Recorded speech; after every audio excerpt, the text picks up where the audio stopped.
나는 젊고 건강하니까 잘 이겨낼 수 있을 거야 라고 생각했지만 4년 전에 남편이 산지 사고를 당했어요. 교수님, 항암을 하면 제가 힘이 빠져서 남편 간병을 못할 것 같아요.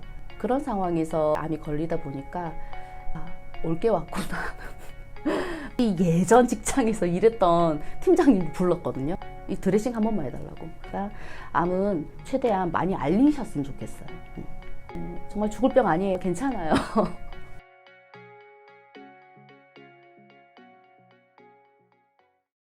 안녕하세요. 저는 남편을 3년 동안 간병한 간병일지 휴가 갑니다의 작가 소하랑이고요. 그리고 저는 유방암 2.5기 지금 2년차 투병을 하고 있는 환자입니다. 유방암 투병을 하고 있지만은 계속 직장에 다니고 있고요. 저는 이제 4년 전에 남편이 산지 사고를 당했어요. 남편 치매도 생기고 만기신부전도 생기고 당뇨도 생기고 이제 일상생활을 혼자서 할 수 없는 상태였기 때문에 제가 남편을 간병을 24시간 동안 하면서 잠을 거의 안 잤어요. 그리고 식사도 뭐 하루에 한 끼 먹을까 말까 그 정도로 간병이라는 것 자체가 너무 힘들거든요. 그래서 저를 돌볼 시간이 없었는데 그래도 남편이 그렇다 보니까 이제 저의 어떤 작은 변화에도 좀 쉽게 알아채는 뭔가 자꾸 이제 의심을 해보고 자꾸 병원에 가보고 치료를 가보려고 하는 노력들이 있었기 때문에 또 국가 암검진이 있기 전 나이 단계에서 빨리 발견을 할 수 있게 됐던 것 같아요. 그런 상황에서 이제 암이 걸리다 보니까 뭐랄까요, 올 게 왔구나. 그런 생각을 했던 것 같아요.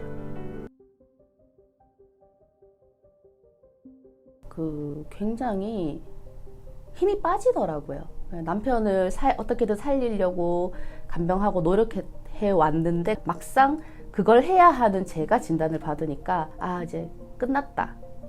그런 느낌이 들었어요. 그래서 제가 항암을 안 했습니다. 저는 호르몬성 유방암이고요. 침윤성이고요. 처음에는 저가 연기라고 그랬어요. 근데 막상 수술하고 까보니까 2.5긴 거예요. 림프에 이제 전이가 약간 있었고요. 그래서 항암을 하라고 그랬는데 교수님, 항암을 하면 제가 이제 힘이 빠져서 남편 간병을 못할 것 같아요. 그러니까 이제 이해를 좀 다행히 해주셨어요. 일단은 교수님께서 항암을 할 수도 있고 안 할 수도 있을 것 같은데 나이가 젊어서 병증이 빠르니까 항암을 하는 게 좋겠다라고 얘기를 하셔서 그럼 제가 선택할 수 있나요? 선택은 할 수 있지만 라고 얘기하시는 걸 제가 놓치지 않고는 안 하겠습니다. 보통 교수님들은 항암을 안 하겠다고 하면은 이 병 오지 말라고 해요. 왜냐면 본인의 어떤 처방과 치료를 거부한 환자가 되잖아요. 그래서 환자들이 사실 좀 울먹겨자 먹기로 의사의 진단을 무시하지 못하는 상황이 많이 펼쳐지는데요. 그래도 내가 어떤 치료를 원하고 내가 어떤 상황이고 이런 거를 의사하고 충분히 이야기를 많이 하셔야지 나에게 맞는 치료를 찾을 수 있거든요. 그래서 너무 두려워하시지 마시고 의사분하고 이야기를 많이 하셨으면 좋겠습니다. 물론 또 이것도 남편 이야기가 나오는데 제가 항암을 못하는 가장 큰 이유가 남편이었잖아요. 제가 항암은 안 했지만 방사선은 했거든요. 그래서 방사선 16회를 다니는 동안 남편을 데리고 다녔어요. 저희 남편이 치매가 있다 보니까 배회를 하거든요. 그래서 손을 놓쳐버리면 이제 어디 가버려요. 우리 남편이 어디 가지 않도록 좀 잘 봐주세요 하고 간호사님들한테 부탁을 해놓고서야 제가 방사선을 받으러 갈 수 있었는데 그 받는 20분 동안 제가 마음이 편했겠어요. 그리고 또 방사선을 받고서도 피곤한 건 매한가지예요. 비슷하게 피곤하거든요.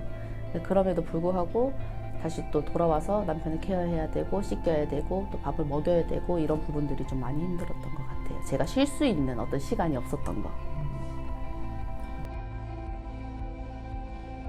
그게 바로 이제 남편을 위해 사는 게 아니라 저를 위해 살게 됐다. 처음에는 이제 남편이 살아야지 나도 산다 이런 생각을 했었어요. 그런데 제가 병에 걸리고 나니까 내가 없으면 아무것도 안 되는구나. 내가 그렇게 중요한 존재구나. 나는 소중한 사람이구나. 그거를 그때서 이제 깨닫게 된 거거든요. 국가에서 지원하는 활동보조사라든지 아니면은 병원이라든지 또 우려의 말과 주의의 이야기를 제가 새겨 듣기 시작했어요. 아, 나를 위해서 조금 더 살아야겠다. 내가 좋아하는 것들을 해야겠다. 그런 생각들이 좀 크게 변화한 부분이라고 생각을 해요. 암은 최대한 많이 알리셨으면 좋겠어요. 심지어 저는 정말 없어가지고 같이 예전 직장에서 일했던 팀장님도 불렀거든요. 이 드레싱 한 번만 해달라고. 그 정도로 되게 절박했는데 피판술이라고 합니다. 이제 유방을 절제를 하고 제 광배근을 뜯어서 수술이 하고 나서 한 달 동안도 팔이 안 올라가요.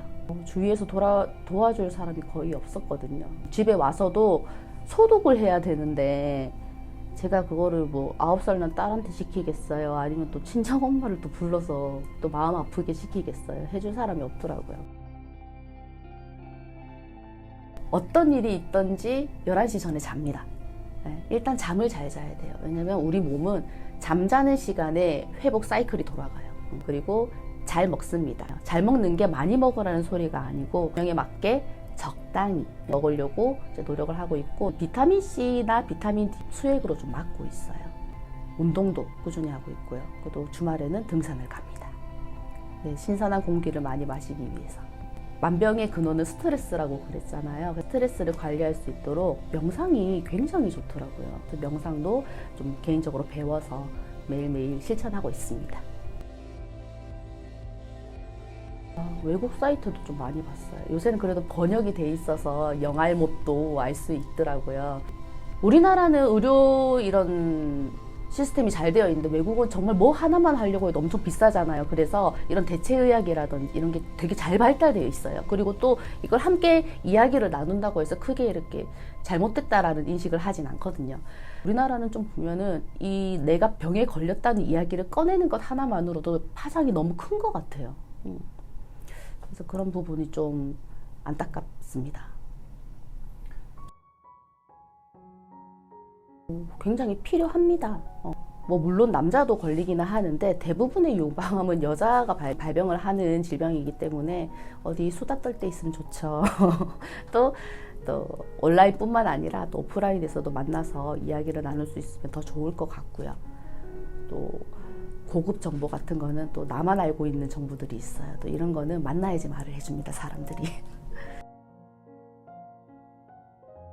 아무래도 모든 사람들이 듣고 싶어 하는 부분이죠. 나는 유방암 몇 기였는데 지금 몇 년째 살아있다. 그게 가장 위안이 됐습니다. 할 수 있구나.